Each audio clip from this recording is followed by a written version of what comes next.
चाहे पियर के चाचा हों, चुनाव जब आता है टर टो आवाज स्टार्ट हो जाती है। नफरत पैदा करना, हिंदू मुस्लिम करना, सनातन खतरे में है, हिंदू खतरे में, इस तरीके की बातें। मोदी जी को एक कपड़े में लपेट करके और गुजरात भेजो। बाकी ये लोग मक्कार लोग बैठे हैं, चाहे 2-4 सीट वाले जो बैठे हैं सब मक्कार लोग हैं। कटोगे बटोगे, इसका क्या संदेश जाएगा, नई जनरेशन पे क्या जाएगा। नमस्कार, आपका स्वागत है हैशटैग भारत में और मैं हूं अश्वनी अवस्थी। आज का हमारा टॉपिक है उपचुनाव को लेके। वहीं अगर बात की जाए 27 को लेके लगातार पोस्टर वार चल रहा है। सबसे पहले अखिलेश यादव के कार्यालय के बाहर पोस्टर लगाया गया था 27 की सत्ताधारी को लेके। वहीं आज संजय निषाद के कार्यकर्ताओं के द्वारा पोस्टर लगाया गया है, उनको लेकर बताया गया है पूरी तरीके से खेवनहार। हमारे साथ जनता है, हम उनसे बात करेंगे जनता का क्या है इरादा 2024 के उपचुनाव को लेके। जैसा कि उपचुनाव है 9 सीटों पे, क्या लगता है क्या इस बार कितनी सीटें आने जा रही हैं भारतीय जनता पार्टी के खाते में? ये लोकसभा का जो चुनाव का नतीजा है उसका अगर आकलन करेंगे तो मुझे लगता है भारतीय जनता पार्टी कहीं गलती से अगर एक आध सीट जीत गई तो जीत गई। अब बात अब करहल की हम कर लें। करहल में जिस तरह मुलायम सिंह यादव के परिवार पर विपक्ष आरोप लगाता है सत्ता दल भारतीय जनता पार्टी कि यादव अगर मिलते हैं तो एक ही परिवार से मिलते हैं। अब भारतीय जनता पार्टी को भी अगर यादव मिला तो मुलायम सिंह यादव के परिवार का ही मिला। निकम्मा जो भी मिला वो मुलायम सिंह यादव के परिवार का मिला। और भारतीय जनता पार्टी आरोप लगाती है कि जो समाजवादी पार्टी सत्ता में रहती है तो सारा विकास वहीं होता है जहां से मुलायम सिंह यादव परिवार आता है, सैफई में। उसी के अगल बगल की सीट है करहल, और करहल के लोग दोगले नहीं हैं। जिस आदमी ने वहाँ पर विकास किया, उस क्षेत्र की पहचान बनाई, मेडिकल कॉलेज से लेकर सारे विकास किए, वहाँ की पब्लिक नमक हराम नहीं हो सकती। क्योंकि विकास अगर उन्होंने देखा है तो समाजवादी पार्टी की सरकार में देखा है। भारतीय जनता पार्टी की सरकार ने 11 साल में अभी तक विकास पैदा नहीं कर सकता, जो कि 9 महीने में कर देना चाहिए था। भारतीय जनता पार्टी को जवाब मिलेगा। अब भारतीय जनता पार्टी नैतिकता के आधार पर परिवारवाद पे बात ना करे, और मुलायम सिंह यादव के परिवार को टारगेट करने का उनको अधिकार नहीं है। अगर उनको किसी और यादव को दे दिए होते तो उनको ये अधिकार था, लेकिन टारगेट क्या करेंगे? अगर यादव को टिकट मिलेगा तो एक ही परिवार को मिलेगा। वही परिवार भारतीय जनता पार्टी को भी मिल रहा है। भारतीय जनता पार्टी को डूब मरना चाहिए। जैसा कि देखा जा रहा है कि सबसे पहले सपा के कार्यालय के बाहर एक पोस्टर लगाया गया 27 में सत्ताधारी को लेके, अखिलेश का उसमें फोटो भी था बड़ा सा। उसके बाद आज की बात की जाए तो संजय निषाद का एक पोस्टर लगाए जा रहे हैं जगह जगह, जिसमें लिखा है कि खेवनहार हैं वो।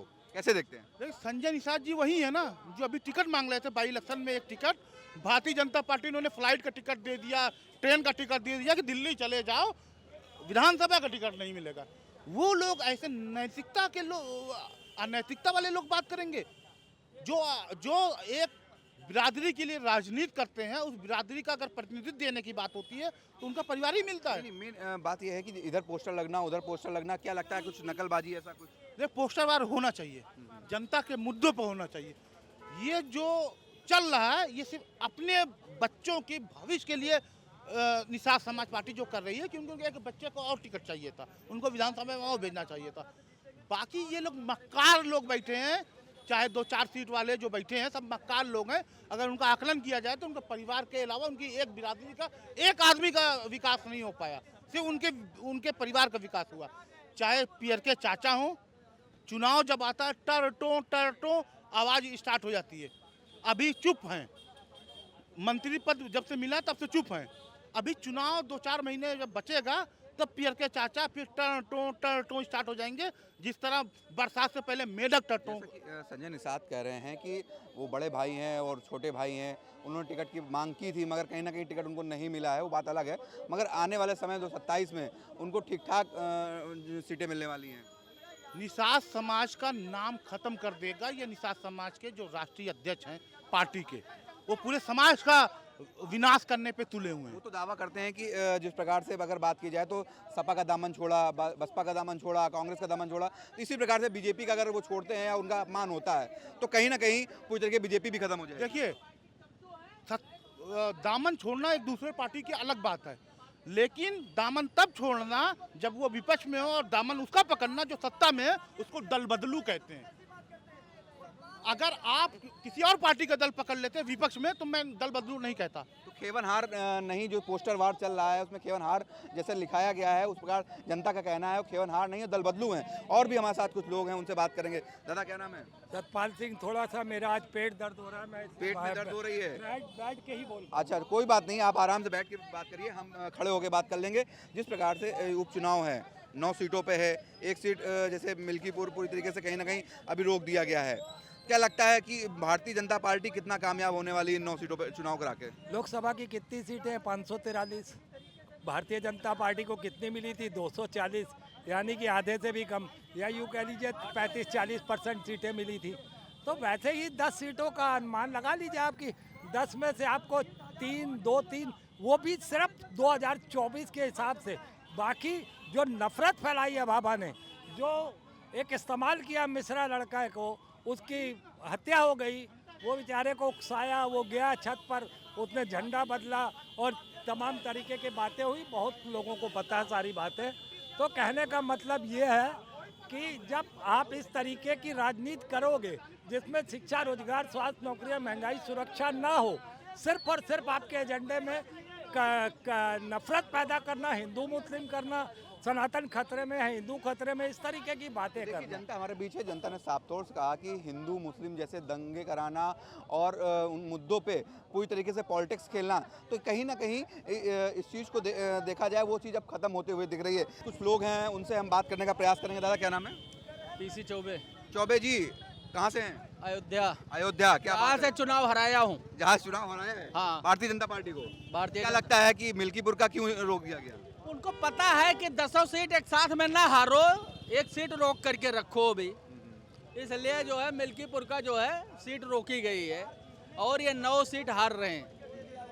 तो जनता, इनकी हवा जो है ना अब उल्टी चल रही है, क्योंकि 28% और 18% जीएसटी जो है इनके लिए व्यवस्था कर रहे हैं लोग। जनता दे रही है कि मोदी जी को एक कपड़े में लपेट करके और गुजरात भेजो, ये हो रहा है। अब जनता का मन बना लिया है जनता कि अब इनको गुजरात भेजने का ही काम करो, दूसरा काम नहीं। क्या लगता है कि जिस प्रकार से पोस्टर वार चल रहा है, पहले सपा में बाहर लगाया गया 27 की सत्ताधारी को लेके अखिलेश जी का बड़ा सा फोटो लगाया गया था, उसके बाद आज संजय निषाद का जो कार्यकर्ता हैं, उनके जो पदाधिकारी हैं, उनके द्वारा पोस्टर लगाया गया सेवनहार को लेके, क्या मानते हैं? सेवनहार को तो भाजपा मानती कहाँ है? भारतीय जनता पार्टी तो दलित ओबीसी का खाली वोट लेती है, वोट लेने के बाद लात मार के भगा देती है, फिर उसका संविधान बदलने की बात करती है। तो ओबीसी एससी का ही संविधान है, संविधान अगर खत्म कर दिया जाएगा तो ये लोग मनमानी हो जाएंगे, जैसे एबीएम से चुनाव जीत रहे हैं। तो इनका यही है कि संविधान बदलो, राज करो। लेकिन अब थोड़ा थोड़ा जो है ओबीसी और एससी लोग जागे हुए हैं, ये संविधान बदल नहीं पाएंगे और न इनकी सत्ता आ पाएगी। अयोध्या में देख लीजिए, पासी क्या किए, पासी समाज का जो है वहाँ पे इनको क्या किया बताओ हमको। पूरा पोपो डंडा इनका चालू हुआ था अयोध्या से, और पोपो डंडा गुजरात भेज दिया गया। जाओ गुजरात में, ये गुजरात में चुनाव लड़ करके अब नहीं जीत सकते हैं मोदी जी। आप इसको योगी जी कहते हैं अगर बटोगे तो कटोगे। किसका? अरे भैया, ये वो लोग हैं, चोर से कहेंगे चोरी करो, साव से कहेंगे जागते रहो। अभी बहराइच में बोले जाओ दंगा कर दो, उसके बाद उन्हीं के ऊपर जो है मुकदमा लिखवा दिए रासुका का। तो इनके साथ तो अब कार्यकर्ता भी नहीं है ना, इनको पता है कार्यकर्ताओं को कि हमारे घर पर बुलडोजर भी चलवा देंगे और उसके बाद रासुका का मुकदमा लगवा के जेल भिजवा देंगे। तो इनके साथ में अब इनके कार्यकर्ता खुदे नहीं हैं। इनका कर्म इतना गड़बड़ है कि ये अंग्रेजों वाली नीति करते हैं कि बटोगे तो कटोगे, फूट डालो राज करो। ये सब जनता पढ़ी लिखी है, पहले जैसी गवार नहीं है जनता। भारतीय जनता पार्टी को ख़त्म करने का मन बना लिया है पूरा हिंदुस्तान। तो भारतीय जनता पार्टी का समाप्ति का कगार आ गया है। ये 70 साल बाद आए थे, अब 200 साल बाद आएंगे, इनका काम खत्म हो गया। देखिए हमारे साथ जनता थी, उन्होंने साफ तौर से कहा जिस प्रकार से कटोगे बटोगे और राजनीति करके लोग अभी तक आते हैं सत्ता में, वो कहीं ना कहीं इस बार नहीं चलने वाला है, चाहे वो उपचुनाव हो चाहे 27 का चुनाव हो। और भी हमारे साथ कुछ लोग हैं, हम उनसे बात करने का प्रयास करेंगे। दादा क्या नाम है? मेरा नाम देवीलाल सिंह। क्या लगता है इस बार जैसे उपचुनाव हैं 9 सीटों पर, जैसे आपको मालूम शाहजहाँपुर होगा? से हैं, हमें तो पता नहीं है। है शाहजहाँपुर के रहने वाले हैं? जी। नहीं, जैसे उपचुनाव है, अच्छा किस पार्टी को आप पसंद करते हैं? हम तो जाते ही नहीं, काम धंधे में लगे रहते काम हैं। धंधे में लगे थे जी। आज यहाँ पे आए हुए हैं, बस कुछ काम से आए होंगे। हाँ, तो देखिए जनता है, इनको अभी कुछ मालूम नहीं है। और भी हमारे साथ कुछ लोग हैं। दादा क्या नाम है? मेरा नाम सुरेश सिंह।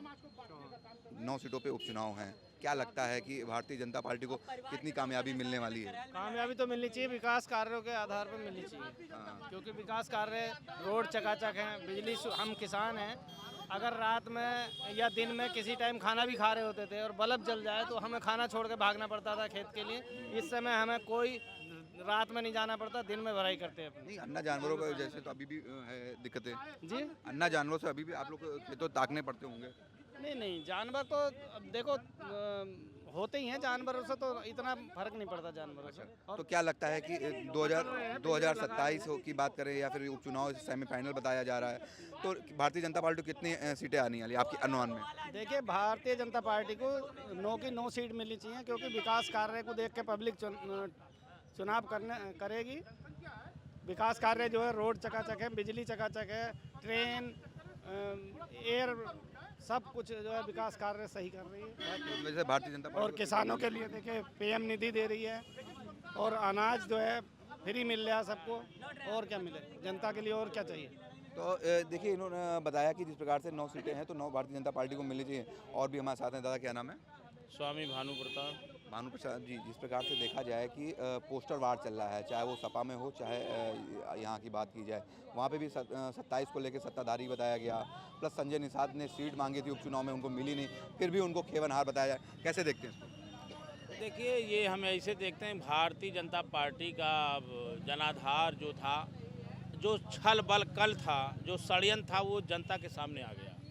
अयोध्या हार गई, 10 उपचुनाव होना था, 9 हो रहा, क्योंकि एक को फंसा दिया। अगर वो भी हार जाते तो सरकारें गिर जाती। आप बताइए, जिस देश का प्रधानमंत्री और जिस प्रदेश का मुख्यमंत्री बोलता हो कटोगे बटोगे, इसका क्या संदेश जाएगा? नई जनरेशन पे क्या जाएगा? एक जिम्मेदार घर का मालिक अगर बोलेगा तो घर के लोग सदस्य तो और उत्पात करेंगे ही। तो इसलिए यह शब्द जो कटोगे बटोगे, तो ये सही कहे कि अगर गरीब, पिछड़ा, अल्पसंख्यक, मजदूर, किसान, व्यापारी अगर बटेगा तो भाजपा उनको काटेगी। कोरोना में काटी, नोटबंदी से काटी, GST से काटी, मणिपुर के नाम पे, कहीं राष्ट्र के नाम पे, कहीं गाय के नाम पे, कहीं गंगा के नाम पे, आज बहराइच के नाम पे हो रहा, कल उत्तरकाशी के नाम पे होगा। तो ये इनका, इससे देश का नहीं पूरे समाज का, हमारी ये आंखें बड़ी दो होती हैं तो चेहरे की खूबसूरती होती है, ऐसे एक हिंदू आंखें है तो दूसरा मुसलमान है। अगर एक आंख को फोड़ दिया जाए तो हम काना कहलाएंगे, हमारा हिंदुस्तान काना हो जाएगा। तो इससे बटेंगे नहीं हम। अब ये युद्ध नहीं, महायुद्ध होगा, क्योंकि PDA और एकदम सेकुलर के लोग एकजुट होंगे। और ये भाजपा पूरी तरह से घबराई हुई है, इसीलिए मिल्कीपुर क्यों फंसा दिए? आप हिंसा कैसे हो गया? आज नौकरी क्यों नहीं सवाल हो रहा है? आज उत्तर प्रदेश में जंगल राज है, पुलिस हेड कांस्टेबल का बलात्कार होता है, करवा चौथ के दिन होता है, इसे क्या कहा जाएगा? आज पूरी मानवता, इंसानियत, सबकी निगाह अगर है किसी की तरफ तो PDA के जननायक अखिलेश यादव जी की तरफ। कांग्रेस की अगर बात की जाए तो कांग्रेस ने सीटें 5 के लिए मांगी थी अखिलेश से, मगर उन्होंने एक भी सीट नहीं दी है। सवाल सीट का नहीं, सवाल नीतियों का है, सवाल देश के विकास, नौजवानों, गरीबों, मजदूरों का है। कौन क्या सीट देता हो तो अंदर कलह की बात है। भाजपा षड्यंत्रकारी नीतियों के तहत उनको प्रत्याशी नहीं मिल रहा था करहल में उतारने का, इसीलिए उनके दामाद को चाहे ED के नाम पे लाई हो, चाहे CBI के नाम पे लाया हो, चाहे लालच में लाया हो, वो तो भेद बाद में खुलता है। ऐसे जैसे कोरोना वैक्सीन आई, पता चला भाजपा मोदी जी ने दे दिया है जीवन सबको, जब उसकी जांच हुई पता चला किससे यार मौत हो रहा है, ये तो जा रहा है। तो ये भाजपा के राज में क्या होगा, कहाँ होगा? ऐसी अयोध्या के प्राण प्रतिष्ठा में शंकराचार्यों का अपमान किया गया, हमारे पूज्य हैं जो संतों का अपमान किया गया, मन चाहा से आनन फानन में सबका उल्लंघन करते हुए भारतीय जनता पार्टी राम लला का प्राण प्रतिष्ठा कराती है और वहीं वो हार जाती है। इसीलिए पूरे देश में नहीं पूरी दुनिया में एक संदेश जाता है कि ये भाजपा जो भारतीय जनता पार्टी है ये सांप्रदायिक और दंगा, इस पे पूंजीवाद हावी है, इस पे मनुस्मृति संविधान लोकतंत्र पे खतरा। इसलिए संविधान लोकतंत्र बचाने के लिए उपचुनाव भी अखिलेश यादव के नेतृत्व में जीतेंगे और भाजपा मिल्कीपुर जिस दिन हारेगी उसी दिन मैं बता रहा हूँ सरकार भी गिर जाएगी। देखिए, हमारे साथ जनता थी और जनता ने साफ तौर से बताया कि मिल्कीपुर में चुनाव नहीं हो रहा है, किसी कारणवश से भारतीय जनता पार्टी को डर है हार का, जिसकी वजह से मिल्कीपुर का चुनाव अभी कहीं ना कहीं आगे के लिए रोक दिया गया है। तो ये हमारे बीच में जनता थी, जनता ने साफ तौर से कहा कि किसी ने कहा भारतीय जनता पार्टी को 9 में से 9 सीटें मिलेंगी, वहीं किसी ने कहा कि समाजवादी पार्टी को 9 से 9 सीटें मिलेंगी। अभी तो आने वाला वक्त ही बताएगा किसको कितनी सीटें मिलती हैं इस उपचुनाव में 2024 के। कैमरामैन मेराज के साथ अश्वनी अवस्थी, #भारत, लखनऊ।